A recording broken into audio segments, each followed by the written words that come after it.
Baik, selamat pagi. Kembali dengan saya Romo Yarit dalam penjelasan dan kelanjutan tentang profesi kependidikan. Dalam hal ini bicara tentang profesi supervisor klinis dalam pembelajaran. Kali ini 3 hal yang ingin diperjelas. Yang pertama, kita bicara tentang urgensi dari supervisi klinis itu sendiri.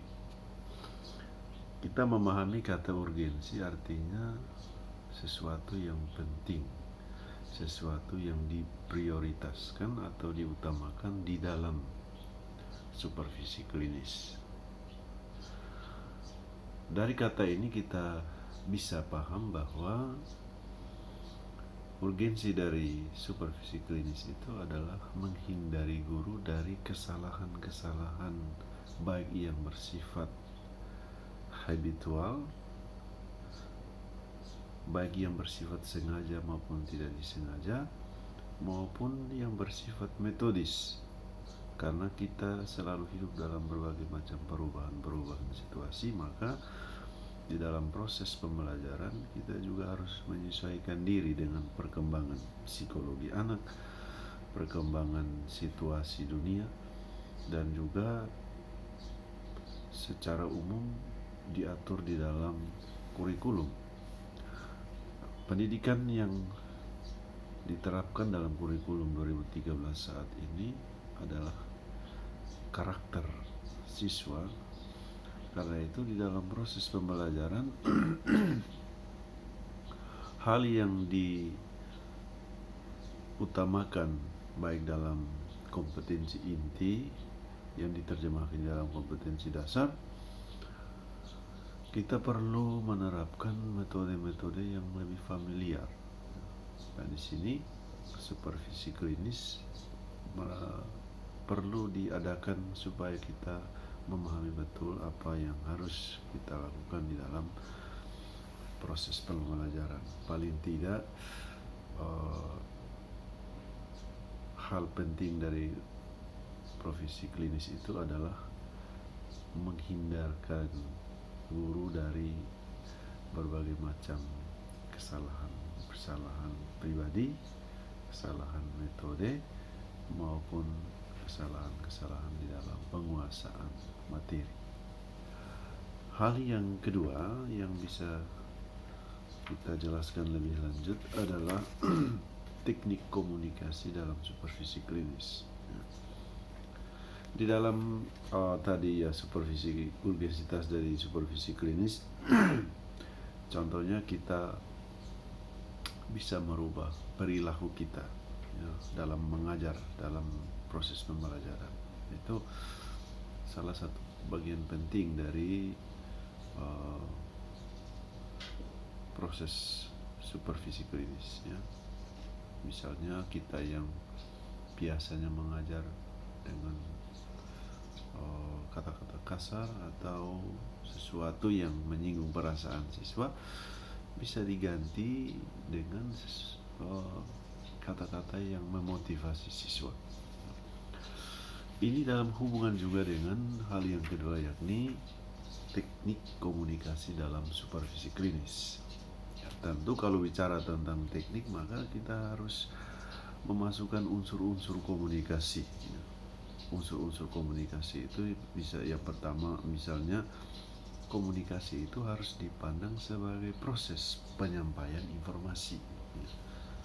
Sehingga di dalam supervisi klinis antara supervisor dan guru mesti ada komunikasi yang punya karakteristik konsep dasar komunikasi seperti ini ya.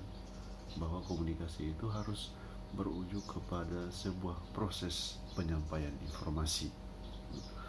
Selain sebagai proses penyampaian informasi, komunikasi itu juga adalah penyampaian gagasan-gagasan atau ide-ide dari supervisor kepada seorang guru. Misalnya dalam komunikasi disebutkan sebagai satu program dalam sistem pendidikan, pengawas mengadakan supervisi terhadap setiap guru.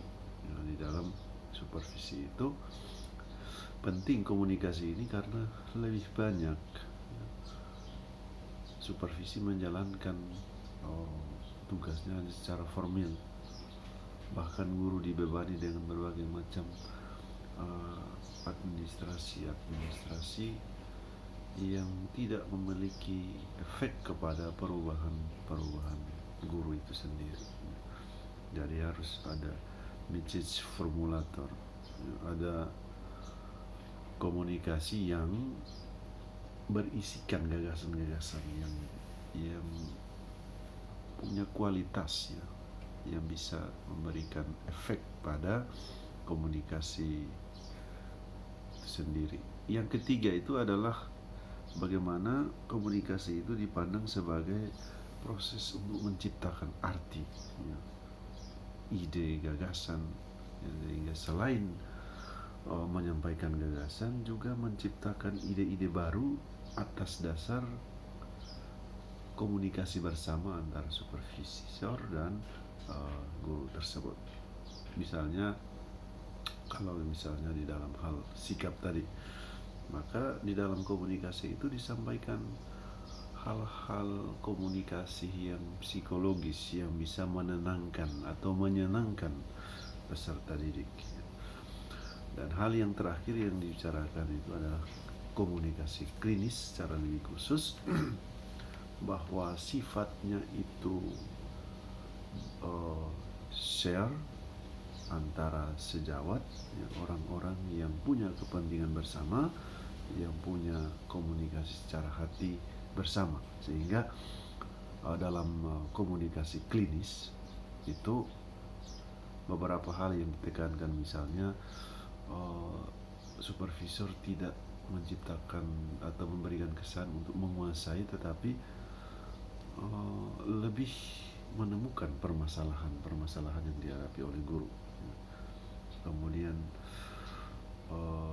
supervisor secara spontanitas ya memberikan sesuatu yang sungguh-sungguh objektif terhadap guru.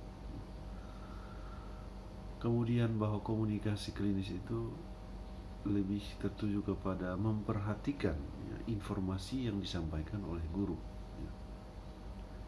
Sehingga informasi itu melanjutkan hal yang berikut adalah supervisor harus menempatkan diri sejajar, senasib dengan guru, menyamakan diri dengan guru, sehingga dia memberikan contoh teladan baik dalam tindakan kelas maupun dalam hal-hal lain, terutama sikap. Dalam komunikasi klinis juga kita bisa melihat bahwa atas dasar persaudaraan, maka komunikasi itu harus dijalankan secara bebas, luas, tidak kaku, tidak berdasarkan aturan-aturan atau karena untuk menjalankan program-program saja. Sehingga kita bisa simpulkan bahwa dalam komunikasi klinis itu orang bicara sebagai teman, saling membantu di dalam menyelesaikan persoalan-persoalan khusus di dalam proses pembelajaran, tindakan kelas. Mungkin itu saja penjelasan saya, dan semua yang dijelaskan itu sudah dilaksanakan di dalam praktek mengajar, sehingga dari hari ke hari guru bisa mengimprove profesionalitasnya melalui supervisi klinis. Terima kasih.